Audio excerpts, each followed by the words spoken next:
Shalom saudara. Senang bisa ketemu banyak dari saudara lagi. Hari ini kita memperingati hari di mana Yesus, anak domba Tuhan itu disalibkan untuk menebus dosa-dosa manusia. Jadi hari ini adalah Jumat Agung ya saudara, di mana Tuhan Yesus disalibkan. Lalu hari Minggu nanti kita memperingati Hari Raya Paskah, di mana Yesus bangkit. Jadi hari ini saya ingin ajak saudara untuk melihat kembali tentang Kristus, seperti yang selalu saya bicarakan di New Covenant Church saudara ya. Di gereja kita hanya berbicara tentang Kristus. Jadi kita berbicara tentang salib Kristus bukan hanya waktu Jumat Agung saudara, tapi setiap minggu dalam ibadah kita berbicara tentang salib Kristus. Karena apa? Itulah dasar dari iman orang Kristen, bahwa Kristus mati dan bangkit untuk menyelamatkan kita. Nah, inilah yang bisa menjadi dasar kehidupan saudara dan saya menghadapi hari-hari yang semakin jahat ini saudara. Nah, korban Kristus di atas kayu salib inilah yang menjadi dasar hidup buat saudara dan saya. Nah saudara, begitu baiknya Tuhan, begitu luar biasa, begitu indahnya Dia saudara. Dia sampai rela mati buat kita. Kalau kita pikir saudara, kita ini siapa sebenarnya? Yuk, sampai Tuhan itu mau, Tuhan sendiri loh saudara, Tuhan pencipta alam semesta mau datang menjelma sebagai manusia untuk mati bagi saudara dan saya. Nah itulah kasihnya yang luar biasa buat saudara. Pernah saya waktu main drum di sini, lalu Pak Heru waktu itu pimpin perjamuan di sini. Dia berkata-kata waktu itu bahwa Bapak sudah relakan anaknya untuk menebus dosa kita. Pada waktu itu saya diam di situ. Waktu itu anak saya belum lahir. Lalu saya berpikir dalam hati, tiba-tiba seperti ada yang strike gitu saudara ya. Lah, Bapak macam apa yang memberikan anaknya dikorbankan sampai mati untuk musuhnya? Ya kalau untuk teman, untuk seseorang yang baik, untuk saudara, tapi untuk musuh saudara. Dikatakan Paulus berkata bahwa Kristus mati buat kita pada saat kita masih berdosa. Belum pada saat kita sudah siap bertobat, kita sudah komitmen untuk menerima Kristus, belum saudara. Tapi Dia sudah mati buat kita pada saat kita masih berdosa. Artinya apa? Kita masih musuhnya Dia. Tapi Dia sudah rela berikan anaknya kepada musuhnya. Bapak mana di dunia ini yang mau memberikan anaknya untuk musuhnya? Saya rasa kok nggak ada saudara hari ini. Hanya Kristus saja. Begitulah cintanya Tuhan buat saudara. Mana ada yang rela melakukan itu saudara, kecuali Tuhan sendiri. Dia sudah berikan yang terbaik yang surga miliki buat saudara dan saya. Pada saat Kristus mati di atas kayu salib, benar-benar Tuhan itu menyerahkan anaknya. Makanya pada waktu Pak Heru berkata seperti itu, saya langsung strike. Oh iya, mana ada Bapak mana di dunia ini yang mau melakukan seperti itu saudara. Untuk orang yang kita kenal baik aja belum tentu kita mau, apalagi untuk musuh. Begitulah cintanya Tuhan. Cinta yang kalau boleh dibilang scandalous, cinta yang tidak masuk logika manusia sebetulnya. Tidak bisa dilogikam oleh manusia, karena terlalu besar, terlalu indah cintanya buat kita saudara. Nah, oleh karena itu saya ingin ajak saudara bahas satu cerita. Ya, kita di sini untuk melihat Kristus saudara ya. Saya ingin ajak saudara untuk melihat Kristus dari cerita-cerita di Alkitab. Supaya apa saudara? Kita sama-sama makan saudara. Jadi apa yang dilakukan seorang preacher di sebuah gereja di mimbar adalah memberi makan jemaatnya. Yang dibutuhkan oleh domba-domba, seorang gembala ini memberikan makan. Yang dibutuhkan oleh domba-domba adalah makanan yang bergizi. Makanan yang bergizi apa saudara? Ya tentang Kristus. Pada saat kita menemukan Kristus dalam Alkitab, kita melihat Kristus dari cerita-cerita Alkitab, kita lihat Tuhan kita yang begitu indah. Jiwa kita itu kenyang saudara. Jiwa hati ini rasanya penuh. Itulah yang terjadi pada saat saudara dan saya lihat Kristus. Makanya kalau baca Alkitab, selalu cari Kristusnya. Di mana ada Yesus di situ? Karena Alkitab ini adalah foto album, saudara. Seperti yang Pastor Prince pernah khotbahkan, Alkitab ini ada foto album. Saya nggak tahu, saudara. Sebelum saya punya anak, saya belum tahu. Tapi setelah saya punya anak, Pastor Prince waktu itu cerita di online, di sermonnya, dia bilang gini, Alkitab Bapak itu seperti seorang ayah. Dia tunjukkan foto album ke temannya, ke kita misalnya. Ini loh anakku, ini loh anakku, ini loh anakku. Anakku sudah lulus, anakku sudah bisa ini, bisa itu. Saya nggak ngerti maknanya itu, saudara. Tapi pada saat anak saya lahir, HP saya ini penuh dengan foto-fotonya anak saya, saudara. Dan saya bisa nunjukin ke ke istri saya, bicara-bicara soal anak saya ini ya, dulu gini. Padahal baru 1,5 bulan, saudara. Itulah yang dilakukan Bapak. Alkitab ini full tentang Kristus. Alkitab ini adalah foto album tentang Kristus. Bapak, Tuhan adalah hanya bisa disenangkan oleh korban Kristus. Jadi dia akan tunjukkan semuanya. Kalau saudara punya hati, kalau saudara mau untuk melihat Kristus, dia akan buka semuanya. Kalau orang ditunjuki foto, terus bilang nggak tertarik, nggak dibukakan, saudara. Tapi pada saat ada hati untuk melihat Yesus, pada saat kita tahu betapa indahnya dia, kita kejar, kita cari, gali terus, Alkitab nggak akan bisa dibahas sampai selama-lamanya, saudara. Itu akan terus keluar sesuatu yang baru, karena ini adalah firman-Nya Tuhan sendiri. Firman yang hidup, dia hidup. Setiap hari kita bisa lihat, dapat sesuatu yang baru. Bukan diulang-ulang, saudara. Tapi ini adalah firman yang hidup. Nah, saya ingin ajak saudara untuk lihat satu kisah yang saudara pernah lihat pasti. Dan saudara pasti pernah baca. Ini ceritanya namanya, kalau orang Yahudi bilang di Akedah. Akedah ini adalah suatu peristiwa di mana pada waktu itu Ishak itu diikat. Jadi lucu ya, saudara. Orang Yahudi bukan bilang cerita iman Abraham diuji seperti di Alkitab LAI. Orang Yahudi bilangnya Ishak yang diikat. Jadi Ishaknya yang diikat, the binding of Isaac. Jadi waktu itu kan saudara tahu di mana Abraham mengorbankan Ishak lalu di stop sama Tuhan. Ceritanya disebut orang Yahudi itu bukan Abraham, ceritanya Isaac. Ishak diikat. Kita baca bersama-sama. Saya akan bacakan buat saudara. Setelah semuanya itu, Elohim mencoba Abraham. Ia berfirman kepadanya, Abraham, sahutnya, ya Tuhan. Firman-Nya, ambillah anakmu yang tunggal, yang engkau kasihi. Saudara sudah tahu, Ishak adalah gambaran dari Kristus. Anak yang tunggal, anak yang engkau kasihi, yakni Ishak. Pergilah ke tanah Moria, persembahkanlah dia di sana sebagai korban bakaran pada salah satu gunung yang akan kukatakan kepadamu. Saudara bayangkan, tahu semua ceritanya, Abraham menunggu Ishak 100 tahun baru Ishak lahir. Ditunggu-tunggu sampai 100 tahun, bukan waktu yang singkat. Lalu tiba-tiba Tuhan datang, ambil anakmu yang tunggal, yang engkau kasihi. Kalau kita lihat ceritanya, kalau lihat kata-katanya Tuhan, pasti akan berpikir, Tuhan ini tega sekali ini. Kok tega Tuhan ini? Tuhan ini kok jahat gitu.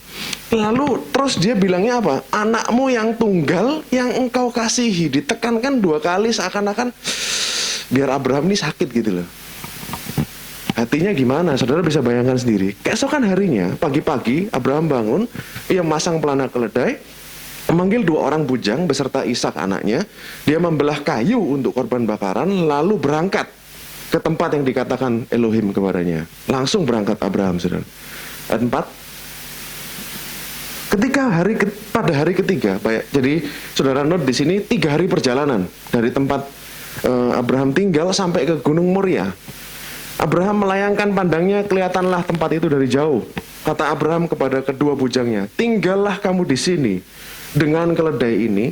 Aku beserta anak ini akan pergi ke sana. Kami akan sembahyang. Setelah itu kami kembali kepadamu. Abraham mengambil kayu untuk korban bakaran itu dan memikulkannya ke atas bahu Ishak. Nah, saya bold, kenapa saudara? Memikul kayu ini paralel dengan apa yang Kristus lakukan di hari ini yang kita peringati. Dia mikul kayu salib, dia naik ke Gunung Golgota. Kalau saudara pernah ke Israel, saudara kan tahu bahwa Bukit Moria ini bisa kelihatan dari Bukit Golgota. Jadi bisa lihat jaraknya tidak jauh. Sedang di tangannya dibawa api dan pisau. Demikianlah keduanya berjalan bersama-sama. Ayat 7. Lalu berkatalah Ishak kepada Abraham ayahnya, "Bapa," sahut Abraham, "Ya anakku." Bertanyalah ia, "Di sini sudah ada api dan kayu, tetapi di mana anak domba untuk korban bakaran?" Sahut Abraham, "Elohim yang akan menyediakan anak domba untuk korban bakaran baginya anakku." Demikianlah keduanya berjalan bersama-sama. Gak direcord jawaban Ishak seperti apa. Lalu sampailah mereka ke tempat yang dikatakan Tuhan kepadanya. Lalu Abraham mendirikan mezbah di situ. Disusunnyalah kayu, diikatnya Ishak anaknya itu dan diletakkan di mezbah di atas kayu api.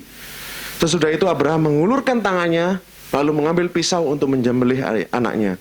Tapi berserulah malaikat Tuhan dari langit kepadanya, "Abraham, Abraham," sahutnya, "Ya Tuhan." Lalu ia berfirman, "Jangan bunuh anak itu dan jangan kau apa-apakan dia. Sebab telah ku ketahui sekarang bahwa engkau takut akan Tuhan dan engkau tidak segan-segan untuk menyerahkan anakmu yang tunggal kepadaku."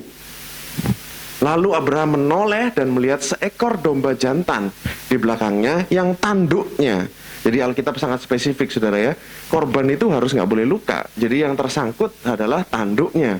Kalau yang tersangkut adalah bagian dari tubuhnya, dia sudah cacat, tidak boleh dipakai untuk korban. Tanduknya tersangkut dalam belukar. Abraham mengambil domba itu, mengorbankannya sebagai korban bakaran pengganti anaknya. Dan Abraham menamai tempat itu Yehova Jireh, Tuhan menyediakan. Jadi kata-kata Tuhan menyediakan, Yehova Jireh, ini adalah konteksnya tentang Kristus, gitu saudara ya. Karena bicaranya soal ini, Tuhan menyediakan korban. Korbannya siapa? Kita tahu sekarang korban yang sejati adalah Kristus. Sebab itu sampai sekarang dikatakan orang di atas gunung Tuhan akan disediakan. Nah, sampai sini saudara ya. Jadi sekali lagi saya tegaskan, Ishak ini adalah tipologi dari Kristus. Jadi bayangan dari apa yang akan terjadi pada Kristus di Bukit Golgota. Itulah yang dialami Ishak. Ada satu poin yang menarik yang ingin saya bahas saudara. Jadi beberapa minggu ini saya banyak belajar dengan orang Yahudi saudara ya. Saya baca-baca buku dari Messianic Jews. Bagaimana mereka menggali Alkitab ini sangat menarik saudara. Nah kembali ke ayat 7 ya. Ayat 7. Nah ayat 7 dikatakan seperti ini. Lalu berkatalah Ishak kepada Abraham, "Bapak," sahut Abraham, "Ya." Bertanyalah ia, "Di sini sudah ada api, di mana anak domba?" Sahut Abraham, "Elohim yang akan menyediakan anak domba untuk korban bakaran baginya." Lalu demikianlah keduanya berjalan. Saya ingin saudara ingat ayat ini saudara, ayat 8 ya. Bisa dibuka next slide. Nah jadi boleh di yang ada terjemahan Ibraninya balik kiri, kanan, ya di sini. Jadi saudara, kata-kata sebenarnya kata Ibraninya ini sama. Jadi dari awal sampai akhir ini tidak ada yang dirubah. Tapi orang ibaratnya terjemahan Inggris dan Indonesia dikasih koma saudara. Dikasih koma di my son, kata-kata anakku. Nah memang secara telinga sangat normal untuk dimengerti saudara.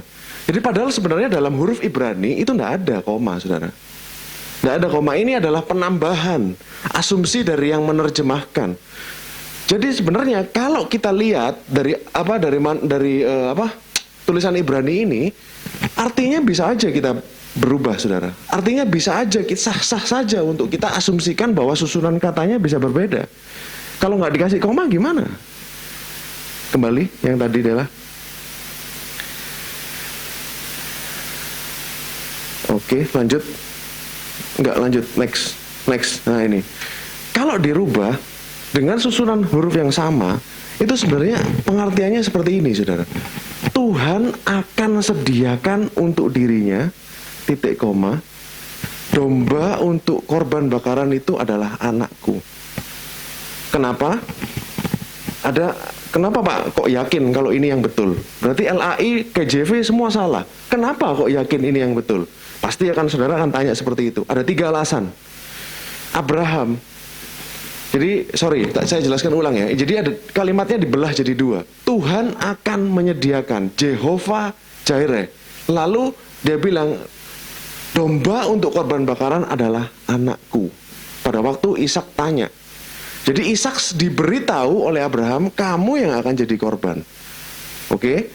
Alasannya kenapa? Kenapa kok terjemahan ini dinilai yang lebih tepat? Yang pertama, nanti di ayat yang 14 tadi, Abraham itu menamai tempat itu Jehovah Jireh. Tuhan menyediakan. God will provide. Nah, itu jadi seperti dipotong, saudara, sama Abraham. Lalu alasan yang kedua, alasan yang kedua ini, saudara, yang bagian kedua dari kalimat ini, anak domba yang dikorbankan adalah anakku, itu adalah nubuat Tuhan tentang Kristus. Jadi dibelah sama dia, kata-kata itu dibelah. Ini agak ruwet, saudara ya. Tapi ikuti, saudara, karena artinya bagus. Ini adalah nubuatan tentang Kristus. Domba yang akan dikorbankan adalah Yesus. Maksudnya Tuhan seperti itu. Karena kata-katanya Abraham ini profetik yang akan terjadi nanti 2000 tahun lagi pada saat Kristus datang. Seakan-akan Tuhan yang berbicara. Oke? Alasan yang ketiga, saudara. Itu dua argumen. Alasan yang ketiga yang paling kuat adalah umur Ishak. Sering kali ditanyakan Ishak itu umur berapa pada waktu dia naik ke Bukit Moria. Kalau saudara baca, ini Kejadian 22. Kejadian 21 itu diceritakan Ishak disapih. Disapih istilahnya lepas susu, itu kurang lebih umur 2-3 tahun kemungkinan kalau zaman dulu. Nah, lalu di Kejadian 23, setelah kejadian di Bukit Moria ini, Kejadian 23, Sarah meninggal. Sarah meninggal usia 127 tahun, saudara. Nah, Sarah umurnya pada saat Ishak lahir umur 90.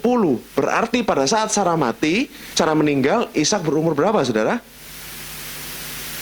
37. Jadi Ishak sudah berumur 37 saat ibunya meninggal. Jadi kejadian di Bukit Moria ini terjadi antara umur 2 sampai 37. Nah, tapi kita nggak tahu umurnya yang mana gitu, saudara. Tapi yang pasti Ishak ini udah gede, saudara. Nggak mungkin Ishak ini anak kecil, karena dia sudah bisa berjalan 3 hari bersama Abraham. Udah dewasa dia, saudara. Lalu dibawain kayu sama Abraham. Dibawain kayu, dia udah gede, udah dewasa. Bisa ngangkat kayu naik gunung, nggak mudah, saudara. Paling nggak dia sudah di atas 20 tahun kemungkinan. Di atas 20 tahun. Lalu dikatakan tadi di ayat 9, kakinya Ishak tuh diikat, saudara. Lah, kalau kakinya Ishak diikat, kalau Ishak itu kuat, kalau dia bisa bawa kayu itu naik, kalau dia nggak setuju sama papanya, kalau dia ibaratnya tidak setuju apa yang dilakukan Abraham, dia nggak terima, dia bisa lari, saudara. Abraham umur 100 lebih. Pada waktu kejadian ini tidak akan kuat dia ngejar Ishak. Tapi apa yang terjadi pada waktu itu? Pada saat Ishak tanya mana korbannya, Abraham sudah kasih tahu, kamu korbannya. Oleh karena itu dia rela untuk jadi korban. Kenapa? Karena Yesus rela menyerahkan nyawanya buat kita. Jadi nyawanya bukan direbut. Ada yang bilang Yesus dibunuh orang Israel. Dulu orang-orang Katolik Roma, mereka benci sama orang Israel. Orang-orang gereja yang ibaratnya setelah gereja menjadi kuat, menjadi bercampur dengan pemerintahan, mereka benci dengan orang Yahudi. Katanya orang Yahudi yang membunuh Yesus. Enggak, saudara. Yesus nggak ada yang bunuh. Dia serahkan nyawanya bagi saudara dan saya. Nggak ada yang mengambil nyawanya dari dia. Oleh karena itu, karena Ishak ini adalah tipologi dari Kristus, harus sama. Nggak mungkin Ishak merasa ditipu. Oh, nggak mungkin ini. Ini apa namanya, kok nggak dikasih tahu aku korbannya. Nggak ada, saudara. Bukan jadi tipologi yang sempurna. Pasti Ishak sudah tahu bahwa dia akan dikorbankan dan dia submit, dia tunduk. Oke. Kalau ini memang kehendak Tuhan. Oleh karena itu terjemahan ini dirasa sangat valid. Nah, pertanyaan, umurnya Ishak berapa waktu naik ke Bukit Moria? Ada banyak yang bilang 20, ada yang bilang 15, ada yang bilang 33. Nah, menurut saya pribadi, saudara, Ishak berumur 33 pada saat dia naik. Karena dia adalah tipologi dari Kristus. Pasti sama semuanya, saudara. Ishak berumur 33, sama seperti Yesus. Lalu sebentar lagi 4 tahun kemudian dia turun, mamanya meninggal. Itu yang terjadi pada waktu itu. Next, saudara. Dia diikat, saudara, sama seperti anak domba harus diikat pada saat korban kaki dan tangannya. Ishak juga diikat. Lalu Yesus pada saat di kayu salib memang tidak dituliskan Yesus diikat, tapi dengan paku saja gak akan kuat untuk menahan bebannya, berat badannya dia di kayu salib. Jadi Yesus juga ditali, karena salib itu memang ada talinya biasanya. Seakan-akan dia dikorbankan, seperti anak domba yang mau dikorbankan di atas mezbah. Ishak juga mengalami hal yang sama. Jadi kalau saudara lihat dari dari sistem pengorbanan, terus lalu dari Ishak, lalu dari Yesus, semuanya sejajar, saudara. Seakan-akan Alkitab ini sudah, padahal ini yang penulisnya umurnya beda-beda, nggak ada yang kenal dan segala macam, saudara ya. Tapi mereka semuanya inline dalam satu garis lurus untuk menggambarkan Kristus. Next. Yesus bilang apa, saudara? Yohanes 10 ayat 17 sampai 18. Bapa mengasihi aku, oleh karena aku memberikan nyawaku untuk menerimanya kembali. Tidak seorang pun mengambilnya daripadaku, melainkan aku memberikannya menurut kehendakku sendiri. Jadi dia rela, dia mau, saudara. Ishak pasti juga dia mau pada waktu itu untuk memberikan dirinya jadi korban. Aku berkuasa memberikan dan berkuasa mengambilnya kembali. Inilah tugas yang kuterima dari Bapakku. Jadi kita lihat Alkitab, saudara, dilihat pelan-pelan, dilihat satu-satu. Ini akan menjadi satu kesatuan yang indah berbicara tentang Kristus. Jadi setiap detail kecil itu berbicara tentang Kristus dan keindahannya. Nah, lanjut, saudara ya.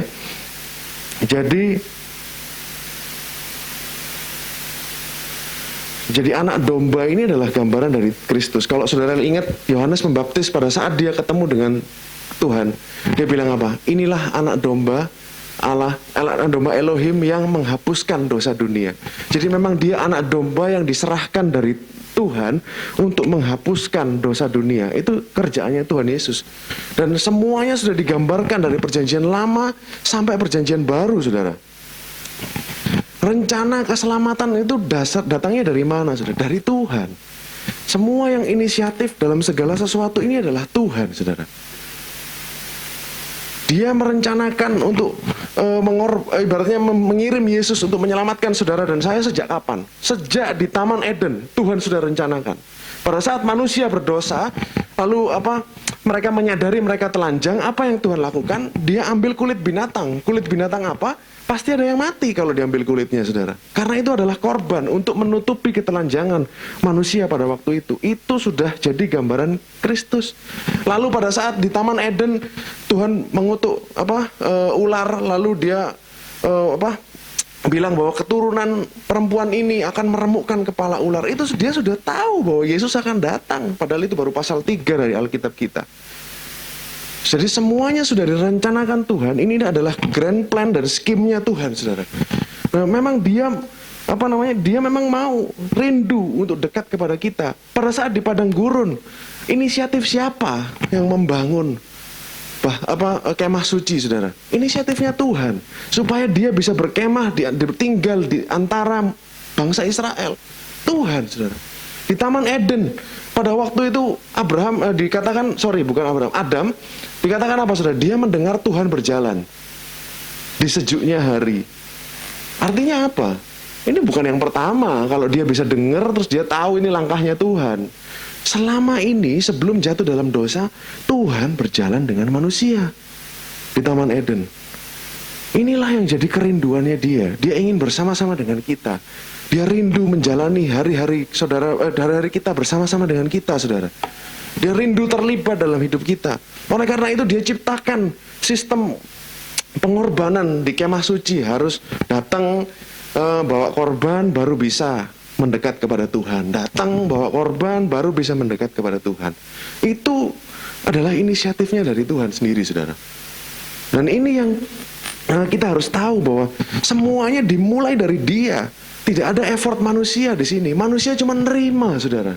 Cuma menerima saja. Dan kita meresponi apa yang sudah Tuhan berikan kepada kita.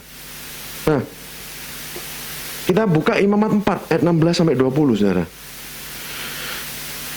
Saya ingin kasih gambaran sedikit tentang sacrifice yang di kemah suci pada waktu itu. Ini waktu itu Tuhan kasih perintah kepada Musa. Imam yang diurapi harus membawa sebagian dari darah lembu ke dalam kemah pertemuan. Harus mencelupkan jarinya ke dalam darah itu, memercikkannya 7 kali di hadapan Tuhan, di depan tabir. Darah itu harus dibubuhnya sedikit pada tanduk-tanduk mezbah di hadapan Tuhan dalam kemah pertemuan. Semua darah selebihnya dicurahkan ke bagian bawah mezbah yang di depan pintu kemah pertemuan. Jadi bicaranya tentang apa, saudara? Darah, darah, darah. Lanjut. Segala lemak harus dikhususkan dari lembu itu, dibakarnya di atas mezbah. Beginilah harus diperbuatnya dengan lembu jantan seperti yang diperbuatnya dengan lembu jantan korban hapus dosa. Diperbuatnya dengan lembu itu. Dengan demikian imam mengadakan pendamaian bagi mereka sehingga mereka menerima pengampunan. Nah, jadi harus ada korban dulu, baru ada pengampunan, saudara. Jadi harus ada yang mati dulu, baru pengampunan itu bisa turun. Menurut kitab tradisi Yahudi, saudara. Ini nggak ada di Alkitab kita, tapi di kitab tradisi Yahudi ada. Pada saat, kan saudara tahu, ini kerjaannya imam ini melibatkan banyak darah. Darah itu banyak, udah disiram ke sana sini, dipercik ke sana sini, tangannya udah darah semua, saudara. Darah dari binatang yang menggantikan umat yang datang. Jadi umat yang berdosa, yang mau doa, mau terima Tuhan, dia mau terima berkat Tuhan, dia harus bawa korban dulu. Lalu imam ini korbankan dengan sistem yang diciptakan oleh Tuhan seperti itu. Tangannya banyak darah, saudara. Lalu menurut kitab tradisi Yahudi, setelah mereka mengorbankan ini, mereka berbalik. Lalu mereka memberkati yang datang dengan tangan yang berdarah itu, saudara. Mereka angkat tangan gini dengan tujuan apa? Supaya tahu ada korban yang sudah dibuat, sudah ada yang mati menggantikan mereka. Oleh karena itu berkat bisa turun untuk mereka pada waktu itu. Jadi inilah yang kita lihat dari perjanjian lama, bagaimana semuanya ini mengarahnya, saudara, mengarahnya kepada Kristus. Jadi Kristus terus dari setiap detail itu tentang Kristus, saudara. Pelayanan imam ini, saudara, sebenarnya dimulai dari kemah suci, seperti yang saya katakan tadi. Jadi Tuhan mau tinggal di antara manusia, di antara bangsa Israel. Dimulai dari kemah suci itu, saudara. Lalu pada saat bangsa Israel sudah sampai di tanah perjanjian, mereka bangun bait suci Salomo. Pada saat bait suci itu sudah jadi, pelayanan kemah suci ini sudah pindah ke bait suci. Jadi kemahnya ini sudah tidak ada, ibaratnya sudah nggak dipakai, saudara. Lalu kemarin saya diskusi dengan Bu Lili juga. Pertanyaannya gini lah, sekarang kemah sucinya kan, bait sucinya kan nggak ada. Kenapa nggak bikin kemah? Logikanya, saudara, ya, bikin bait suci ribet, harus di tempat ini dan segala macam. Bikin kemah boleh di mana-mana, betul Pak Heru ya? Boleh dibawa-bawa, kan itu memang lagi traveling mereka. Kenapa hari ini bangsa Israel tidak bikin kemah suci? Menurut rabi-rabi Yahudi sangat tidak mungkin untuk kembali ke kemah suci. Karena apa? Mereka tahu, saudara, ini lucu ya, orang Yahudi ini kasihan sebenarnya. Mereka tahu bahwa kemah suci ini adalah tipologi atau gambaran dari bait suci. Betul, saudara ya? Jadi kemah suci gambaran dari bait suci. Bait suci ini adalah yang utama dan yang terakhir dan yang tidak ada lagi setelah bait suci menurut mereka. Jadi menurut rabi-rabi Yahudi nggak mungkin, lapo kita balik, ngapain kita balik gitu loh. Karena yang utama yang ini. Nah, lucu, saudara. Bagi kita orang Kristen, kita sudah tahu yang bait suci ini ada menggambarkan Kristus semuanya. Semua dalam perabot-perabot dalam bait suci, lalu semua ritual-ritualnya adalah gambaran tentang Kristus. Buat apa? Ibaratnya sekarang oleh karena itu kita tahu Bait suci itu tidak ada. Memang pada saat itu bait suci dihancurkan. Karena yang sejati sudah ada. Karena Kristus sudah datang. Dialah bait suci yang sejati. Nah, Tuhan katakan di Matius 12 ayat 6. Lanjut. Nah. Oke. Matius 12 ayat 6. Aku berkata kepadamu, di sini ada yang melebihi bait Elohim. Dalam bahasa Inggrisnya dikatakan, I say to you, in this place there is one greater than the temple. Jadi ada yang lebih besar daripada bait suci. Jadi bait suci ini adalah tipologi dari Kristus. Kalau sudah ada Kristus, sudah tidak perlu lagi balik ke bait suci. Kalau mereka orang Israel paham bahwa tidak mungkin balik ke kemah suci, kita orang Kristen juga paham, tidak mungkin balik ke bait suci lagi. Karena sudah ada Kristus yang sejati, saudara. Nah, inilah yang terjadi dalam dunia hari ini. Kita nggak paham, saudara. Oh, nyari bait suci dan segala macam. Bait suci sudah tidak ada. Sudah ada yang lebih. Kristus sudah korban satu kali untuk selama-lamanya. Di bait suci kita harus korbankan setiap hari. Setiap hari harus ada pengorbanan. Di situ, saudara. Di situ setiap hari pagi, siang, malam harus ada pengorbanan, ukupan dan segala macam. Meja roti, harus ada semuanya, saudara. Semua banyak. Tapi Kristus itu kan berulang-ulang. Karena apa? Korban binatang tidak sanggup menutup seluruh dosa manusia. Oleh karena itu Kristus korban sekali untuk selama-lamanya. Jadi dia katakan dia lebih besar daripada bait suci. Karena dia sekali doang selesai semua, saudara. Nah, inilah kebenaran-kebenaran yang mungkin selama ini kita belum tahu, saudara, bahwa Kristus itu adalah segala-galanya. Kenapa kita selalu berbicara Kristus, Kristus? Kenapa nggak bicara tentang cara ini, cara itu, training ini, training itu, bagaimana cara hidup sukses? Tidak, saudara. Karena jawaban dari segala sesuatu adalah Kristus. Dan misinya Tuhan, seperti yang saya katakan tadi, Alkitab adalah foto albumnya Kristus. Semakin kita cari Kristusnya di sini, semakin kita akan temukan.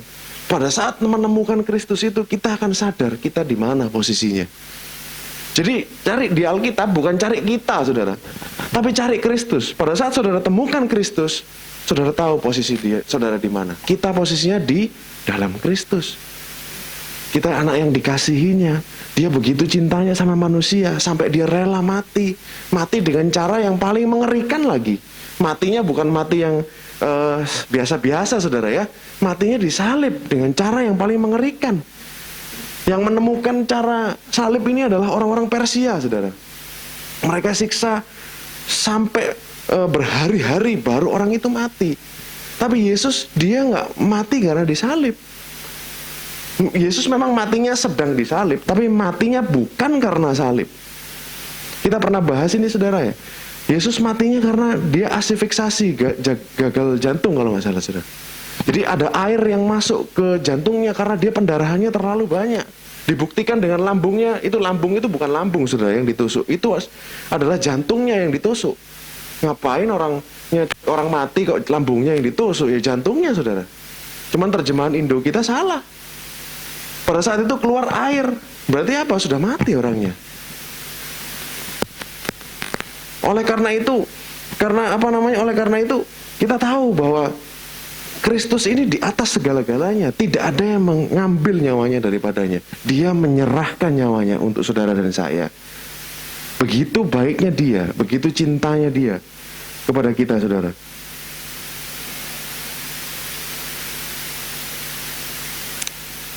Pada saat peristiwa Golgota, saudara. Pada saat peristiwa Golgota, tadi ceritanya di Bukit Moria, di Temple Mount hari ini, tempat Masjid Al-Aqsa hari ini, saudara. Nah, cerita Yesus di Bukit Golgota, dekat dengan situ, dan bisa terlihat. Pada saat di Bukit Golgota, yang jadi imam itu adalah Bapa. Yang jadi korban adalah Kristus. Pada waktu itu Kristus adalah anak domba yang dikorbankan untuk menebus dosa dunia. Yang melakukan tugas imam pada waktu itu adalah Bapa sendiri. Buktinya apa? Pada waktu itu ada cerita Pilatus mencuci tangan. Mencuci tangan bilang, aku tidak bertanggung jawab atas darah orang ini. Artinya apa? Dia mundur. Bukan dia yang menyebabkan kematian Yesus. Karena Yesus memang pada waktu sedang dikorbankan oleh Bapa. Karena pada waktu di kayu salib itu adalah acaranya Tuhan, saudara. Makanya Pilatus mundur. Enggak. Lalu, saya mungkin diskusi dengan Pak Heru, Israel itu adalah altarnya. Oleh karena itu orang Israel bilang apa, saudara? Biarlah darahnya ditanggung kita. Biarlah darahnya tanggungan kita dan anak cucu kita. Lalu kita berpikir, oh ya, makanya kena Holocaust. Makanya orang Israel sekarang menderita. Enggak, saudara. Kalau saudara baca di ayatnya, baca di Imamat tadi, di Imamat pasal 7 ayat 2. Darah itu dipercikkan di mezbah. Nah, Israel itu adalah mezbahnya pada waktu itu. Memang dia alatnya Tuhan. Kenapa orang Israel menderita hari ini? Karena mereka memang harus melalui itu. Panggilan orang Israel itu melibatkan penderitaan sehingga semua orang bisa terima tentang Kristus. Dia adalah seperti cermin. Orang Israel adalah seperti cermin. Sekarang dia belum terima Kristus. Dia seperti cermin yang memantulkan cahaya sehingga kita bisa percaya kepada Kristus. Justru karena penolakan mereka itu kita bisa percaya. Kan mereka menolak Kristus, saudara. Nah, oleh karena itu Injil itu datang kepada kita, diberikan kepada kita. Nanti ada waktunya seluruh Israel akan diselamatkan. Semakin hari saya semakin percaya seluruh Israel itu pasti akan Tuhan selamatkan. Karena apa? Tuhan itu Tuhan yang setia. Dia selalu ingat betapa Tuhan itu cinta sama Abraham. Sampai bertahun-tahun, beribu-ribu tahun dia masih mau dipanggil apa, saudara? Akulah Tuhan Abraham, Ishak, dan Yakub. Dia Tuhan yang mengingat perjanjiannya kepada Abraham. Sampai beribu-ribu tahun masih namanya itu, saudara. Dia mau dipanggil seperti itu. Jadi saya yakin, saudara, bahwa seluruh Israel akan diselamatkan karena janji Tuhan kepada Abraham. Nah, lalu lanjut berbicara tentang bait Elohim. Saudara pasti pernah ingat di Markus 14, buka adalah Markus 14. Ada orang yang menuduh Yesus dengan tuduhan palsu. Kami sudah mendengar orang ini berkata, aku akan merubuhkan bait suci buatan tangan manusia dalam 3 hari akan kudirikan yang lain, yang bukan buatan tangan manusia. Dalam hal ini pun dikatakan kesaksian mereka tidak sesuai yang satu dengan yang lain. Tunggu. Apa yang terjadi di sini, saudara? Jadi kalau saudara paham dengan cara seperti ritualnya mereka, liturginya mereka sebelum domba itu bisa layak untuk dikorbankan, dia harus dicek, saudara. Yang ngecek siapa? Imam. Imam harus cek ini ada cacatnya enggak, lalu ada lukanya enggak, ada cacatnya enggak, kakinya ada yang kurang atau ada yang tulangnya ada yang patah. Itu kalau ada yang patah nggak diterima, saudara. Itu mereka eksamin, dan yang mengeksamin itu adalah imam sendiri. Nah, yang dilakukan ini, yang membawa saksi-saksi palsu kepada Yesus pada waktu itu adalah imam, Sanhedrin, mahkamah agama, orang-orang Farisi dan ahli Taurat. Mereka langsung apa yang sedang dilakukan di sini? Yesus di sidang ini ngecek dia ada salahnya nggak. Tapi mereka tidak bisa menemukan, tidak sesuai, ibaratnya tidak bisa menemukan kesalahan Yesus. Oleh karena itu, Yesus adalah anak domba yang sempurna. Kalau Yesus ada salahnya, dia bukan anak domba yang sempurna. Sacrifice-nya tidak valid, saudara. Nah, lalu ini tuduhannya cukup lucu, saudara ya. Kami mendengar, aku akan merubuhkan bait suci buatan tangan manusia dalam 3 hari. Akan kudirikan yang lain yang bukan buatan tangan manusia. Lanjut, ayat kita lihat kata-kata aslinya Yesus, dia ngomong apa pada waktu itu. Yohanes 2. Waktu itu dikatakan orang Yahudi menantang Yesus, katanya, tanda apa yang dapat engkau tunjukkan kepada kami bahwa engkau berhak bertindak demikian? Jawab Yesus kepada mereka, rombak bait Elohim ini, dalam 3 hari aku akan mendirikannya kembali. Lalu kata orang Yahudi kepadanya, 46 tahun orang mendirikan bait Elohim ini, dan engkau dapat membangunnya dalam 3 hari? Tetapi yang dimaksudkannya dengan bait Elohim adalah tubuhnya sendiri. Jadi bait Elohim itu adalah Kristus. Jelas di sini tertulis. Nah, Yang waktu itu dituduhkan apa? Yesus yang mau menghancurkan bait suci. Oleh karena itu dia dibilang penghasut, penista agama, menghancurkan bait suci. Tapi sebenarnya bukan itu maksudnya Yesus. Nggak ada yang bilang dia nggak bilang dia mau merombak bait suci. Dia hanya bilang kalau bait suci dirombak 3 hari dia akan bangun. Tapi dia berbicara tentang siapa, saudara? Dirinya sendiri.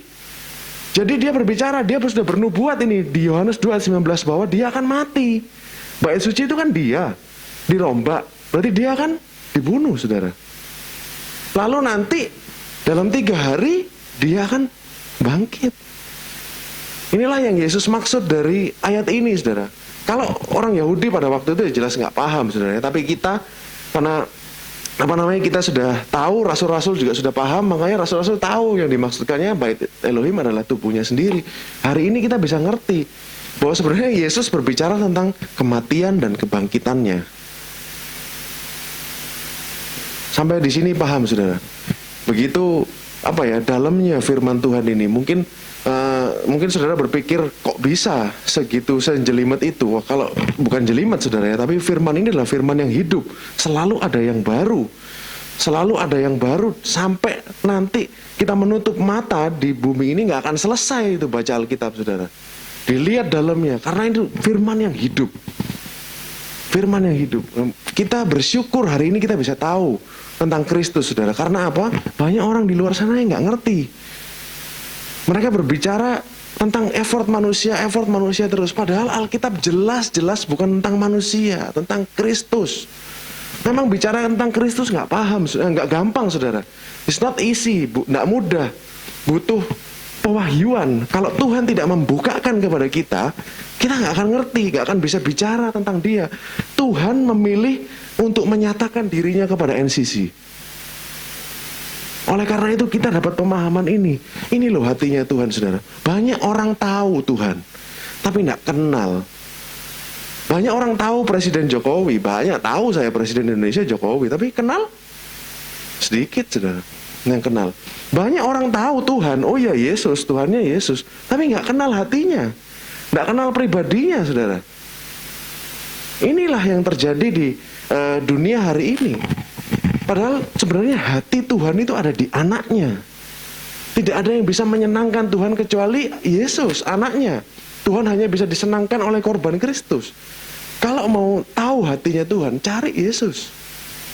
Kok ngomongnya kok selalu tentang korban Kristus? Yes, inilah yang paling penting dalam hidup kita. Seringkali orang Kristen menganggap korban Kristus itu biasa. Alah, ya Yesus disalib, ya Yesus disalib menebus dosa saya, ya Yesus disalib menebus dosa saya. Selalu seperti itu, saudara, pikiran kita. Tapi hari ini saya ingatkan kepada semua jemaat NCC yang ada di sini bahwa korban Kristus ini sangat luar biasa. Bagian terakhir saya ingin ajak saudara untuk baca di Keluaran pasal 12. Ini kalau bicara anak domba, saudara ya. Kita harus hari Paskah ini kan, hari Jumat ini kan dirayakannya untuk bangsa Israel merayakan mereka keluar dari tanah Mesir. Nah, kalau saudara ingat, itulah yang terakhir yang membuat mereka bisa keluar dari tanah Mesir. Itulah yang terakhir apa, saudara? Matinya anak sulung. Nah, sebab pada malam ini aku akan menjalani tanah Mesir, ini katanya Tuhan, dan semua anak sulung dari anak manusia sampai anak binatang akan kubunuh. Dan kepada semua ilah di Mesir akan kujatuhkan hukuman. Akulah Yahweh. Dan darah itu menjadi tanda bagimu pada rumah-rumah di mana kamu tinggal. Apabila aku melihat darah itu, aku akan lewat daripada kamu. Makanya disebut Passover, melewati. Ini dari sini, saudara. Passover. Apabila aku melihat darah itu, aku akan lewat daripada kamu. Jadi tidak akan ada tulah kemusnahan di tengah-tengah kamu apabila aku menghukum tanah Mesir. Nah, inilah yang terjadi pada waktu itu. Tulah ke-10, anak sulungnya orang Mesir mati, lalu Israel boleh keluar. Jadi pertama kali didirikan Paskah, diresmikan Paskah adalah pada saat peristiwa ini, saudara. Nah, ada satu detail yang saya ingin kasih tahu kepada saudara. Kita bisa lihat Kristus di sini. Keluaran 12 ayat 10. Nah, ini tentang bagaimana mereka makan domba Paskah. Dikatakan seperti ini peraturannya, jangan kamu tinggalkan apa-apa dari daging itu sampai pagi. Apa yang tinggal sampai pagi kamu bakar habis dengan api. Jadi harus makan malam itu juga. Jadi semua Passover meal, jadi Passover meal ini nggak boleh sampai pagi, harus malam itu juga selesai. Nah, kan ingat pemahamannya saudara ya, bahwa Yesus adalah domba Paskah.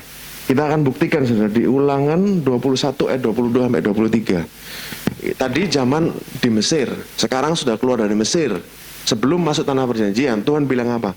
Apabila seseorang berbuat dosa yang sepadan dengan hukuman mati, lalu ia dihukum mati, kemudian kau gantung dia dalam sebuah tiang. Digantung supaya malu, saudara. Tujuannya itu. Maka janganlah mayatnya dibiarkan semalam-malaman. Pada tiang itu haruslah engkau menguburkan dia pada hari itu juga. Sebab seorang yang digantung terkutuk oleh Elohim. Jangan engkau menajiskan tanah yang diberikan Yahweh Elohim kepadamu menjadi milik pusakamu. Jadi dikatakan apa saudara? Orang yang tergantung di pohon itu dikutuk oleh Tuhan. Jadi kalau dalam bahasa Inggrisnya hang on a tree. Jadi dia digantung di sebuah pohon. Itu mereka dikutuk oleh Tuhan. Yohanes 19 ayat 31. Ini pada waktu itu, pada waktu peristiwa Yesus saudara, karena hari itu hari persiapan sebelum Paskah, dan supaya pada hari Sabat mayat-mayat itu tidak tinggal tergantung pada kayu salib. Sebab Sabat itu adalah hari besar, datanglah orang Yahudi kepada Pilatus dan meminta kepadanya supaya kaki itu orang-orang itu dipatahkan dan mayat-mayatnya diturunkan. Supaya nggak nginep maksudnya saudara. Bayangkan saudara, dari domba Paskah, lalu Tuhan bikin peraturan di Ulangan supaya jangan sampai orang yang tergantung itu lama-lama, nggak boleh nginep istilahnya. Lalu pada waktu Yesus, ini orang-orang Yahudi juga punya peraturan bahwa pada saat Sabat nggak boleh ada orang yang tergantung. Jadi seakan-akan semuanya ini satu garis, saudara. Akhirnya Yesus diturunkan sebelum hari itu selesai. Langsung dia cepat-cepat dikuburkan. Seakan-akan Tuhan ini sudah ngatur dari zaman Mesir, lalu selesai dari Mesir, lalu sampai orang Yahudi hukumnya pun diatur, semuanya diatur Tuhan. Supaya segaris. Karena dia ingin gambarnya Kristus ini sempurna, saudara. Nah, dari detail kecil ini kita bisa tahu betapa Tuhan itu tergila-gilanya dengan Kristus. Bapak ini benar-benar cinta banget dengan Kristus. Sampai dia lakukan seperti ini. Dari Alkitab itu saya sudah buktikan kepada saudara dengan beberapa kasus, benar-benar dari awal sampai akhir adalah tentang Kristus. Nah, pada saat domba Paskah ini saudara, pada saat orang Israel ini disuruh oleh Tuhan untuk makan domba Paskah, lalu domba itu darahnya ditaruh di ambang pintu yang seperti salib itu saudara ya. Jadi di kanan, kiri, dan atas. Nah, ada salah satu dosen di tempat saya belajar. Dia pada waktu itu ditugasin untuk bikin drama Paskah. Nah, drama Paskah untuk sekolah minggu. Apa yang dia buat? Jadi dia bikin cerita drama Paskah untuk sekolah minggu. Jadi dosennya ini profesor saudara, lulusan Hebrew University, orang Messianic Jew. Mereka emang percaya Yesus. Pada waktu dia bikin drama itu, dia bikin suatu cerita saudara. Bayangkan kita ini adalah sebuah keluarga, salah satu dari orang Israel. Ada mama, papa, ada anak. Tiba-tiba Musa panggil seluruh orang Israel.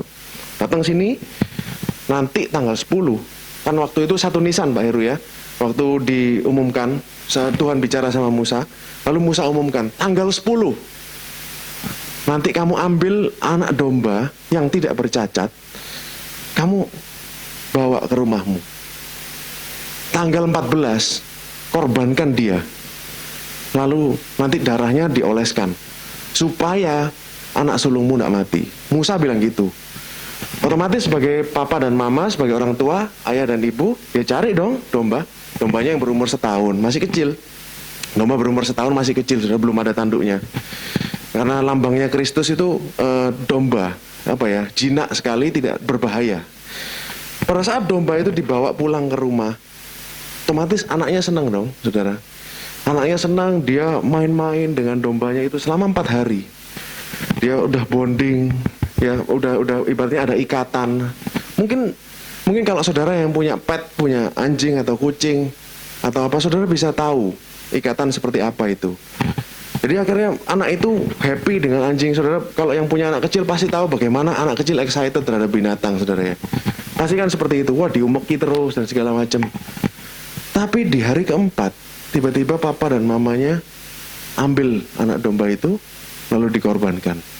Darahnya dioles. Anaknya kaget dong, saudara. Anak itu akan kaget. Loh, Pak, kemana? Loh, ini baru 4 hari di sini. Kenapa? Kok dibunuh? Kenapa kok jahat? Pasti dia akan nangis terseduh-seduh. Kok bisa kayak gini? Mama, papa ini nggak bener, ini jahat ini, dan segala macam, ngomel pasti, saudara ya. Dia pasti akan sedih. Lalu tiba-tiba di tengah malam itu terdengar suara tangisan di rumah-rumah orang Mesir. Karena apa? Anak sulungnya mati. Anak sulung hewan, anak sulung dari manusia, semuanya mati di Mesir, yang tidak ada tanda darah. Lalu orang tua itu akan kasih tahu kepada anaknya, anak domba itu mati menggantikan kamu. Kalau anak domba itu nggak dibunuh, kamu yang mati. Dari sini saudara bisa tahu, inilah Yesus mati itu menggantikan saudara dan saya. Kalau dia nggak mati, kita yang mati, saudara. Kita yang mati. Dia adalah substitut, dialah pengganti yang sempurna yang diberikan Tuhan untuk seluruh umat manusia. Hari ini kita memperingati korbannya. Harusnya kita yang disalib, saudara. Pada waktu itu Yesus dipukul, dia dihina, dia diludahi, saudara. Dia dicambuk sampai begitu rupa, dipasang mahkota duri, lalu ditelanjangi, saudara. Salib itu telanjang, nggak ada salib itu pakai kain yang menutupi, nggak ada, saudara. Salib itu semuanya telanjang dan dia harus ditunjukkan di depan orang. Bukit Golgota itu bawahnya itu jalan yang cukup ramai di zaman dulu. Orang yang keluar dari Yerusalem harus lewat situ. Banyak yang lewat situ, saudara. Jadi supaya jadi tontonan, supaya malu, saudara. Terus orang nggak berani berbuat kriminal karena hukumannya seperti itu. Apa yang Yesus tanggung? Dia tanggung malu kita. Dosa membawa malu, saudara, shame. Dosa akan membawa condemnation. Dia sudah tanggung di atas kayu salib. Pada saat di kayu salib itu, api penghukuman Tuhan membakar Yesus, sama seperti di mezbah. Domba itu dibakar oleh api. Semua penghakiman Tuhan dihabiskan oleh Yesus pada waktu itu. Diserahkan, ditanggung oleh Yesus semua pada waktu itu. Supaya kita semua bisa berkata Bapa, kita bisa panggil dia Bapa, saudara. Tanpa korban Kristus kita nggak bisa panggil Tuhan itu Bapa, saudara. Karena korban Kristus kita bisa panggil dia Bapa. Kita ambil posisinya dia. Dia ambil posisi kita, kita diberikan posisinya dia. Kita adalah kebenaran Tuhan. Kebenaran kita adalah kebenaran dari Tuhan. Siapa yang bisa menyalahkan kita kalau kita punya kebenaran Tuhan? Nah, itulah yang Yesus lakukan buat saudara dan saya di Jumat Agung ini, saudara. Kita memperingati bagaimana dia begitu the Passion. Kalau orang di luar negeri bilangnya the Passion Week. Inilah menunjukkan passionnya Yesus, bagaimana dia sungguh rindu untuk membawa saudara dan saya kembali kepadanya. Buat apa Yesus lakukan itu, saudara? Lalu ada yang bilang kan, kalau kamu anak Tuhan, turun dari kayu salib. Buktikan baru aku percaya. Ada yang lewat itu bilang, kalau kamu anak Tuhan, turun dari kayu salib. Apa yang membuat Tuhan Yesus nggak turun? Cintanya kepada saudara dan saya. Kalau dia turun, batal, saudara. Nggak jadi dosa kita dihapuskan. Tapi dia memilih untuk stay di sana sampai akhir. Dia bilang apa, saudara? Bapa, ke dalam tanganmu ku serahkan nyawaku. Nah, dalam bahasa Ibrani-nya artinya lebih kompleks. Ku serahkan itu artinya deposit.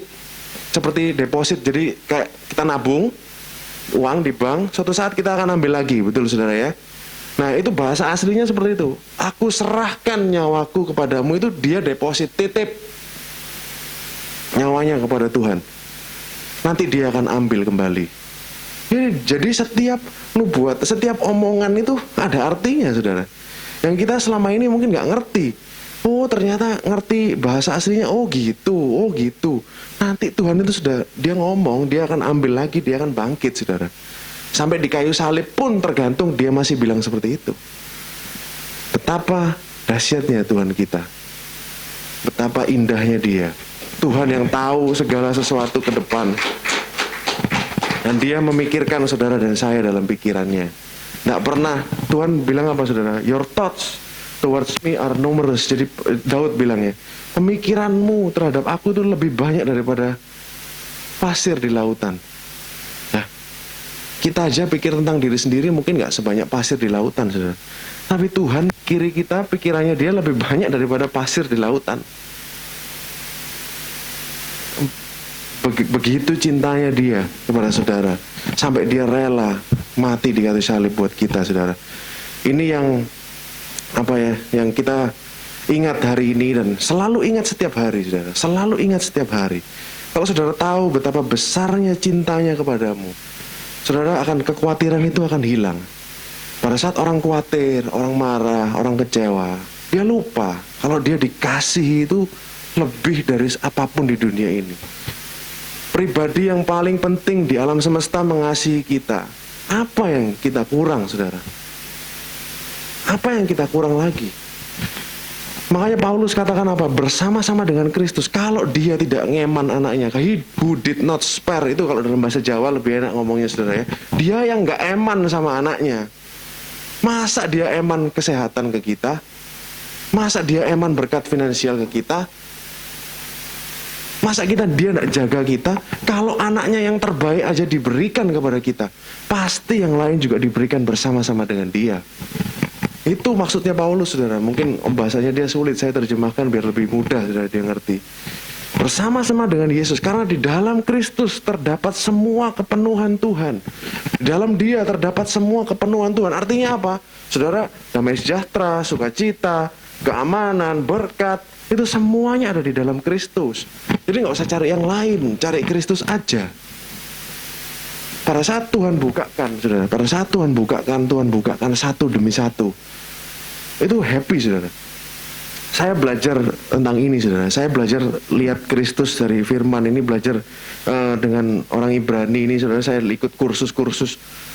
Pada saat saya lihat Kristus, oh iya, ternyata gak boleh ini Yesus tulangnya gak boleh diremukkan. Oleh karena itu ditulis kakinya gak ada yang dipatahin karena Yesus sudah mati. Karena korban itu gak boleh patah tulangnya. Domba Paskah itu. Dan pada saat kita temukan Kristus itu happy-nya luar biasa, saudara. Ini loh temukan. Oh ya, lihat Kristus, cari terus, saudara, cari Kristus. Memang gak mudah, saudara. It's not easy. Minta sama Tuhan. Tuhan, bukakan, aku mau lihat anakmu dari firman yang aku baca. Tuhan akan bukakan mata saudara. Karena apa? Misinya Tuhan, pikirannya dia, hatinya dia adalah tentang anaknya. Dia ingin menyatakan anaknya kepada saudara. Dia bangga akan anaknya. Ini loh anakku yang kukasihi. Dia ingin saudara lihat Kristus. Pada saat saudara temukan Kristus, hidupmu akan diubahkan.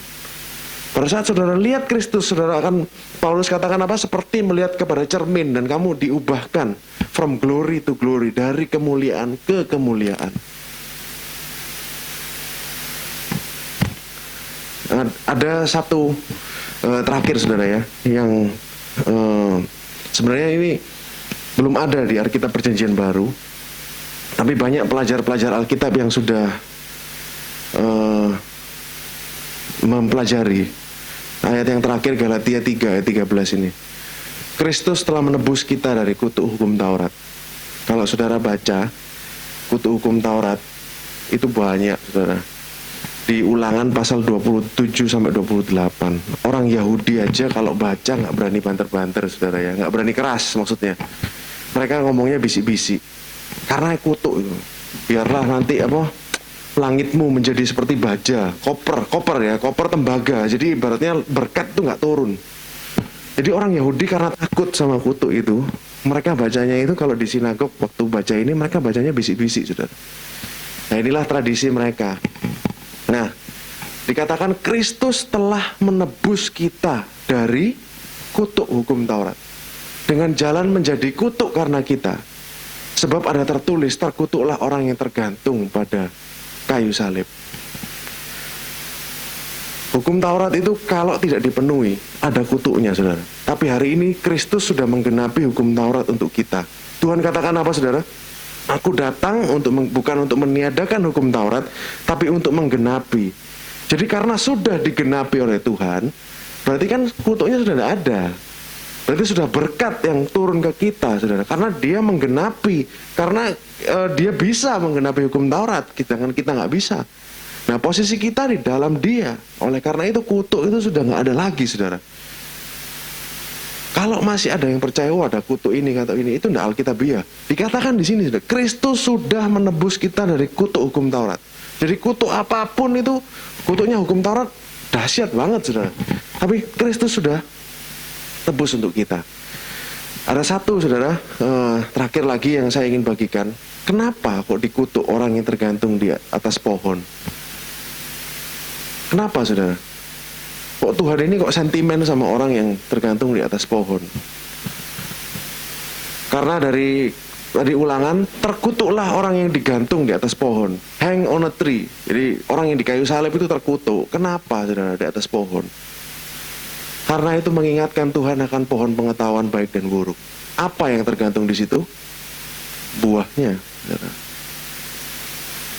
Buah pengetahuan baik dan buruk. Nah, inilah kenapa kok Tuhan sangat sentimen kepada yang tergantung dari pohon. Karena itu mengingatkan dia akan pohon pengetahuan baik dan buruk. Pada waktu itu Adam yang pertama, dia dikasih pohon kehidupan, tapi dia pilih pohon pengetahuan baik dan buruk. Dia salah pilih, saudara. Padahal dia punya hak untuk makan semua pohon kehidupan di situ. Tapi dia salah pilih. Nah, Adam yang kedua, Kristus, Adam yang lebih baik, the second Adam, dia justru buka akses kepada kita, buka jalan kepada kita. Dia jadi kutuk buat kita supaya pohon kehidupan itu jadi bagian saudara dan saya. Nah, saya harap saudara diberkati. Ingatlah Kristus, saudara, betapa besar kasihnya kepada kita. Harusnya kita yang mati, saudara, tapi dia yang mati untuk kita, saudara. Dia yang menggantikan kita. Seperti cerita drama Paskah tadi, anak kecilnya marah, kenapa gini, kenapa kok itu dibunuh? Mamanya bilang apa, saudara? Orang tuanya bilang, kalau anak domba itu tidak mati, kamu yang mati. Itulah yang dilakukan Kristus buat saudara dan saya pada Jumat Agung ini, saudara. Amin.